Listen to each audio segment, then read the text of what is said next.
आप समझ रहे होंगे कि ये मैं सब क्या कर रहा हूँ। अरे जनाब, ये नाक है। नाक जैसे ये नाक है, ये भी नाक है।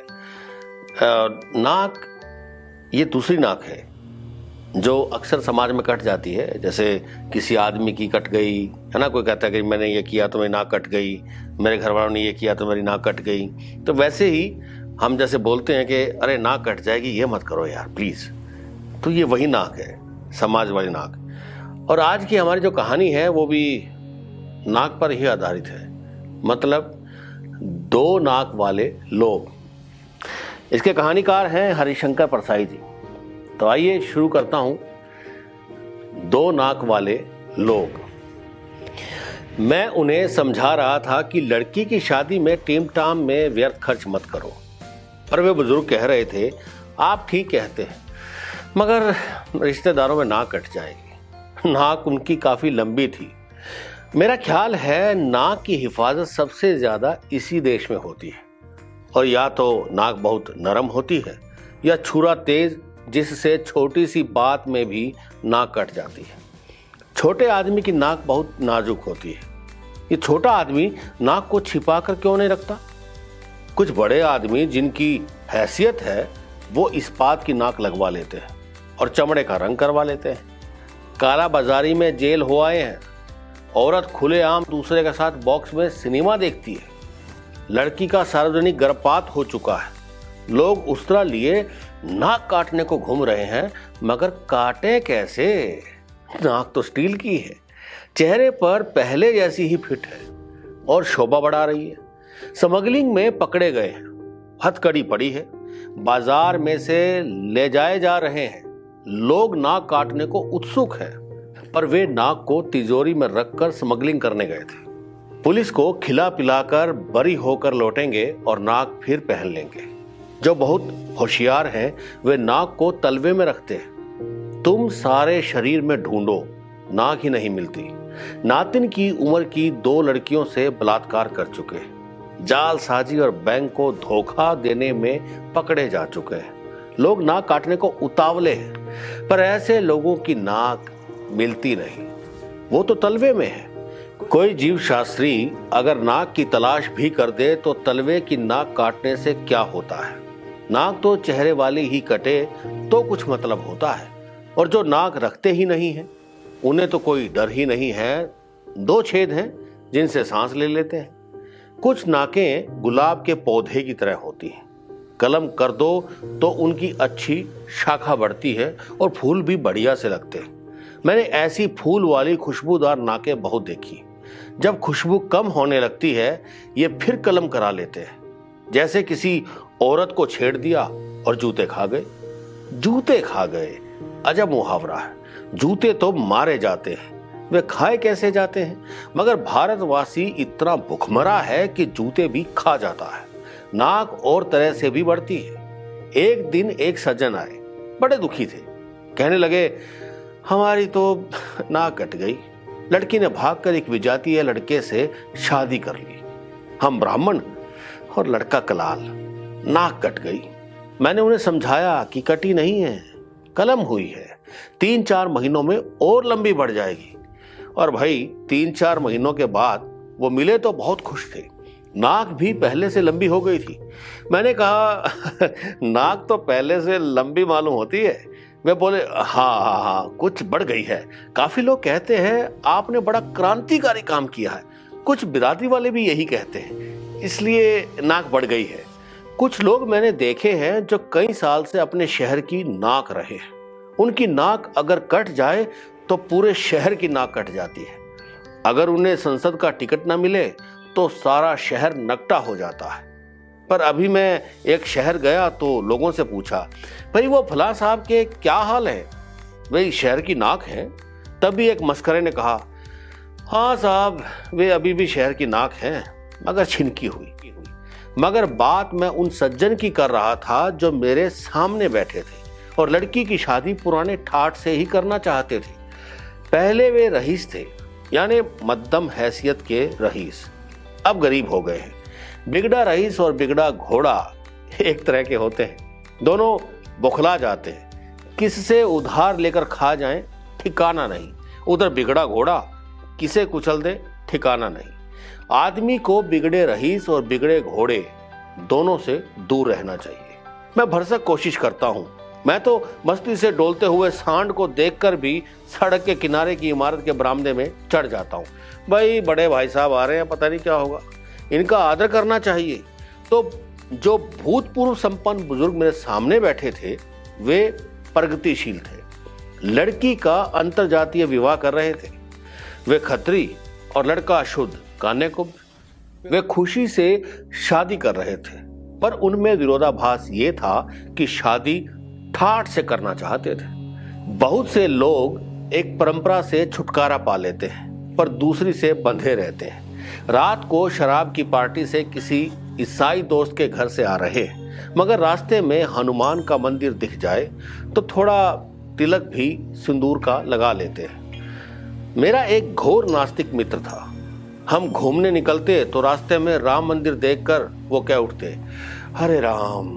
बाद में पछताते भी थे। तो मैं उन बुजुर्ग को समझा रहा था, आपके पास रुपए है नहीं, आप कर्ज लेकर शादी का ठाठ बनाएंगे पर कर्ज चुकाएंगे कहां से? जब आपने इतना नया कदम उठाया है कि अंतरजातीय विवाह कर रहे हैं तो विवाह भी नए ढंग से कीजिए। लड़का कान्याकुब्ज का है, बिरादरी में शादी करता तो कई हजार उसे मिलते। लड़के शादी के बाजार में मवेशी की तरह बिकते हैं। अच्छा मालवी बैल और हरियाणा की भैंस ऊंची कीमत पर बिकती है। लड़का इतना त्याग तो लड़की के प्रेम के लिए कर ही चुका है, फिर वो कहता है अदालत जाकर शादी कर लेते हैं, बाद में एक पार्टी कर देंगे। भाई आप आर्य समाजी हैं, घंटे भर में रास्ते में आर्य समाज मंदिर में वैदिक रीति रिवाज से शादी कर डालिए, फिर 300-400 रुपयों की एक पार्टी दे डालिएगा। लड़के को एक पैसा भी नहीं चाहिए। लड़की के कपड़े वगैरह मिलाकर शादी में कुल 1000 में हो जाएगी बस। वे कहने लगे, बात तो आप ठीक कहते हैं, मगर रिश्तेदारों को तो बुलाना ही पड़ेगा ना। फिर जब वे आएंगे तो इज्जत के ख्याल से सजावट, खाना, भेंट वगैरह देनी होगी। मैंने कहा, आपका यहाँ तो कोई रिश्तेदार है नहीं। वे है कहाँ? उन्होंने जवाब दिया कि वे पंजाब में है। पटियाला में ही 3 करीबी रिश्तेदार हैं, कुछ दिल्ली में, कुछ आगरा में।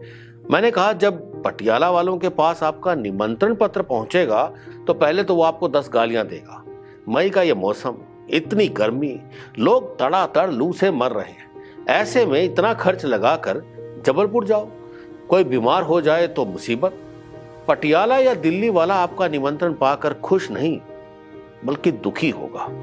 निमंत्रण पत्र ना मिला तो वो खुश होगा और बाद में बात बनाएगा, कहेगा जी आजकल डाक की इतनी गड़बड़ी हो गई है कि निमंत्रण पत्र नहीं मिला, वरना ऐसा हो सकता था कि हम ना आते।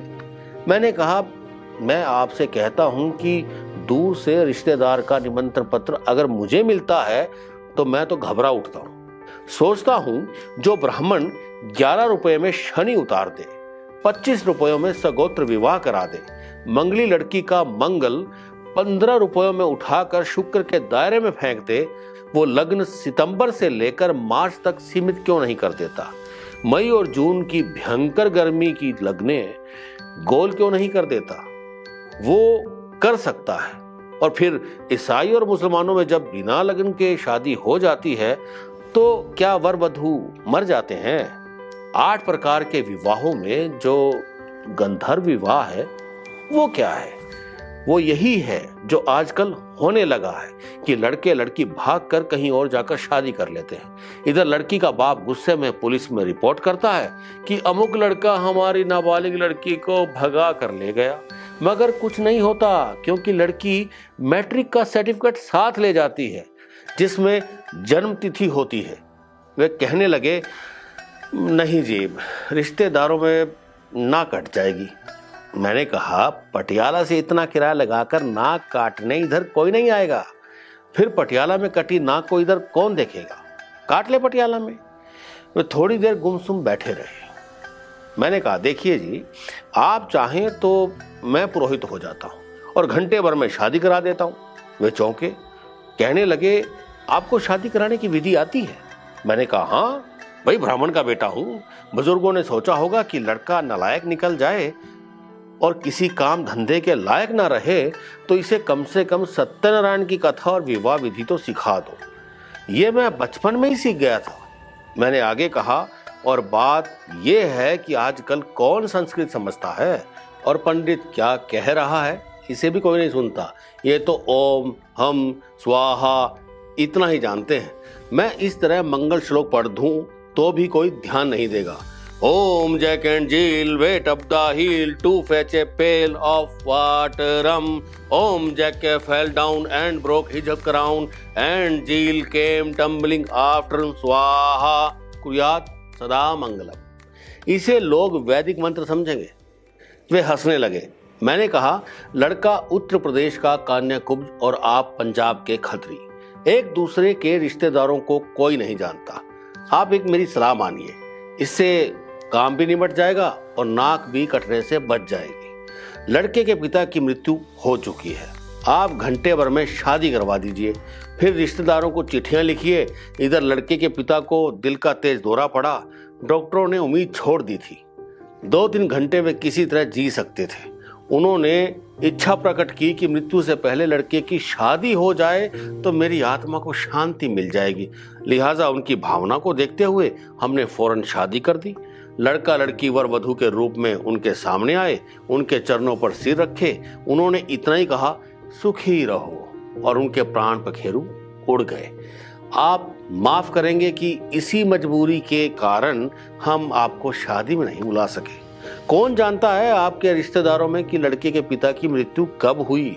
उन्होंने सोचा, फिर बोले, तरकीब ठीक है जी, लेकिन पर इस तरह की धोखाधड़ी मुझे पसंद नहीं। खैर, मैं उन्हें काम का आदमी नहीं लगा। दूसरे दिन मुझे बाहर जाना पड़ा। 2-3 महीने बाद लौटा तो लोगों ने बताया कि उन्होंने सामान और नगद लेकर शादी कर डाली। 3-4 दिन बाद से ही साहूकार सवेरे से तकाजा करने आने लगे। रोज उनकी नाक थोड़ी थोड़ी कटने लगी। मैंने पूछा, अब क्या हाल है? लोग बोले, अब साहूकार आते हैं तो ये देखकर निराश लौट जाते हैं कि काटने को नाक बची ही नहीं। मैंने मजाक में कहा, साहूकारों से कह दो कि इनकी दूसरी नाक पटियाला में पूरी रखी है, वहां जाकर काट लो। तो दोस्तों, ये थी कहानी हरिशंकर परसाई जी द्वारा लिखित 2 नाक वाले लोग।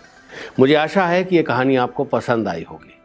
और अंत में मेरी गुजारिश है आपसे कि आप अपने चैनल रासकला मंच को सब्सक्राइब करें और इस कहानी की वीडियो को ज़्यादा से ज़्यादा शेयर करें और अपने सुझाव हमारे इस वीडियो के कमेंट बॉक्स में ज़रूर लिखें। तो ठीक है दोस्तों, मिलते हैं कहानी और किरदार के नए अंक में नई कहानी के साथ। तब तक के लिए नमस्कार।